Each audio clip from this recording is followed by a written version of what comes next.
auto-tuned drivers or the magic ear. Sounds fancy, right? Well, this video might upset Xiaomi fans. Specifically, the new Buds 6. Hello friends, welcome back, this is Jessie. By now, the launch hype around the Xiaomi Buds 6 has pretty much died down. Most creators has already said all the nice things that could be said. So in this video, I'm going to be a bit more honest. So after using these earbuds for a few days, here's my bottom line. The noise cancellation is the biggest deal breaker for me. Based on my personal experience, the noise cancellation on the Xiaomi Buds 6 feels noticeably worse than the $35 Vivo TWS Air 3 Pro. And for a $100 pair of the earbuds, that's honestly pretty hard to ignore. So let's take a step back and look at the product itself. After a year and a half, the real question is, does Xiaomi's new true wireless lineup actually deliver? The exterior design closely resembles the previous generation. The overall dimensions are slightly smaller, and the weight is approximately 12 grams lighter. However, unless you use them extensively or compare them side by side, it's unlikely you'll notice the difference. As fellow flagship earbuds, both Huawei and Apple features the metal rings around their charging ports, a detail currently missing from Xiaomi's design, which some may deem less flagship worthy. That said, essential flagship features are present. The Xiaomi Buds 6 adds some sound effects when opening or closing the case. Compared to the flagship models, the charging case is essentially a new mode, and any change is positive, so we give this a thumb up. The design language on the outer surface of the earbuds remains unchanged, but the inner angle ring no longer features the cavity design. Instead, it stands together to the Apple like the Vivo, ditching the glossy finish for a matte texture that's more oil resistant. The weight has increased from 4.3 grams in the 5th generation to 4.5 grams in the 6th generation, while also adding Xiaomi's logo for a more premium feel. And the second change is the replacement of the earbuds touch controls, which now feel more responsive. And additionally, the charging contact point have been repositioned in this generation, giving it a cleaner and more minimalist look. This change introduced another consideration. If you previously tossed your earbuds into the charging case without care, that approach no longer works. Due to the altered magnetic alignment, the hollowed-out stem of the earbuds now rests inside the case. Tossing them haphazardly will cause them to get stuck. So now you must place them in from the top. While this doesn't maybe actually affect the functionality, it does require a bit of the adjustment. Regarding the active noise cancellation, the official description mentions the comfort noise cancellation, but comfort doesn't mean you should make the noise cancellation poor, okay?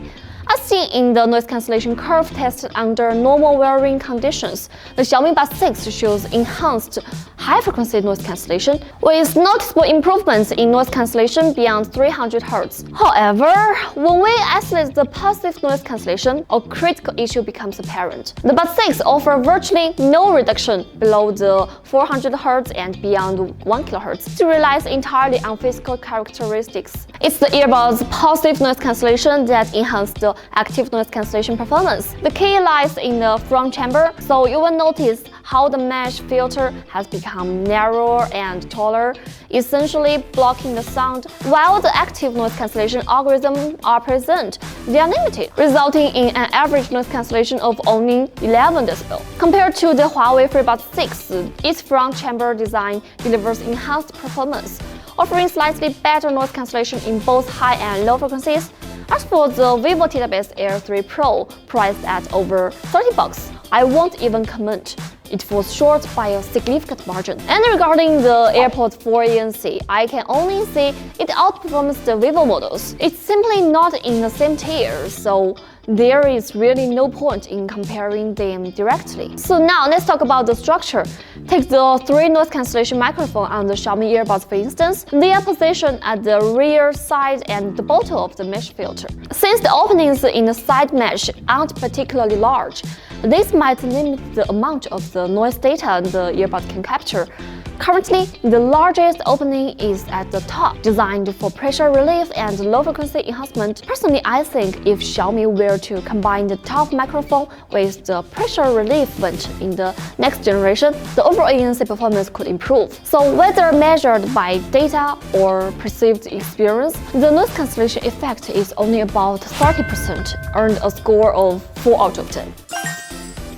So in terms of the sound quality, Xiaomi's approach has always been, if the listening experience isn't up to par, we'll focus on hardware upgrades and premium features, like triple magnetic circuit gold-plated dome driver with enhanced magnetic strength, 2.1 Mbps transmission bitrate, hi-fi grade, high-fidelity sound quality, and co-tuned with the Manchester United, and psychological acoustics configuration developed with the ear team. The goal is to make it sound better to you, the hi-fi grade. However, due to the semi-in-ear, the structure inherits limitations. We can't just test a completely accurate frequency response curve.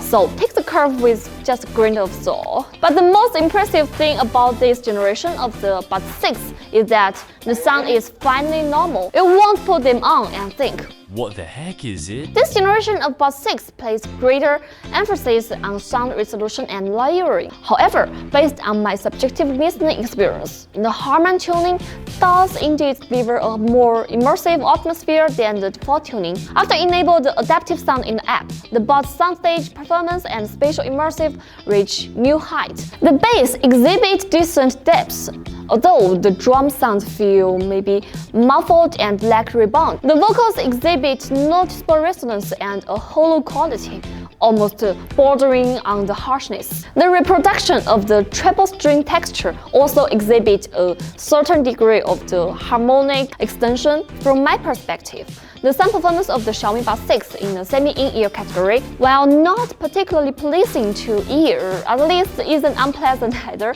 After all, any improvement is a positive step forward. Although the Buds 6 introduced head tracking and improved the sound quality, the combination of these features is a mess. When spatial audio is enabled, the headphone produces an extremely reverberant sound accompanied by noticeable latency between the left and right ears. In plain terms, the audio output from each ear is out of sync. While the time difference might be minimal, it still degrades the listening experience. Therefore, if you generally enjoy the music or have already purchased these earbuds, I strongly advise against enable this feature. Moreover, the customer EQ on this generation of the Buds 6 feel particularly aosnic. No matter how you check the frequency bands, the impact on the sound quality is minimal. The overall tuning leans towards the pop music. So for a snug fit, I recommend the high-frequency EQ, and for a looser fit, the Harman Master EQ. And I wouldn't suggest the other EQ presets. In terms of sound resolution, Xiaomi clearly outperforms the Vivo. I also find its sound balance more complete than the Huawei's. At least in the side-by-side comparison, it no longer feels like an underdog. It's holding its own. To sum up, the main drawback of the Xiaomi Buds 6 lies in their terrible noise cancellation and the degraded sound quality in spatial audio. That said, adaptive ANC has always been one of the hardest problems in the industry. Aside from the AirPods delivering an excellent noise cancellation experience, other brands like the Huawei and Oppo still have a long way to go. On top of that, battery life has taken a step back.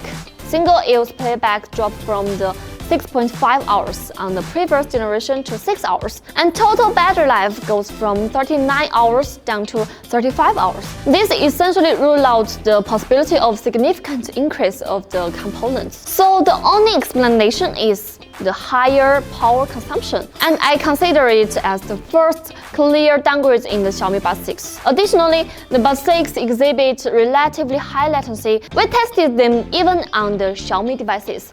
SBC at 260 milliseconds and SBC with gaming mode enabled at 262 milliseconds. So what should the normal latency be? Additionally, there are compatibility issues. We just couldn't properly enable the aptX encoding on Realme phones with the Dimensity chips. However, I'm not sure if this is a Realme phone issue or a Xiaomi issue. I just heard something that it's enabling the aptX on Dimensity chips is a bonus feature, and not being able to enable it is the norm. So the earbuds themselves might not have this problem, but Realme users should definitely be aware. And besides, we can also see that the Xiaomi Buds 6 aren't as rigid tied to the ecosystem as previous mode. The features like the voice recording and the transcription aren't device restricted. And while the sound quality isn't exceptional, it's perfectly adequate for everyone user. So my final recommendation is this: if you're a Xiaomi user with sufficient budget and your needs are split evenly between the entertainment and work, then these are worth considering. Those without strong brand loyalty should probably skip them. Additionally, if you generally prefer semi-in-ear designs and have reasonably audio expectations, they are worth trying. Their sound is surprisingly neutral. So alright, that's it for today's video. Thank you so much for sticking with me. Hope this video brings some help. See you next time. 古玩杰西。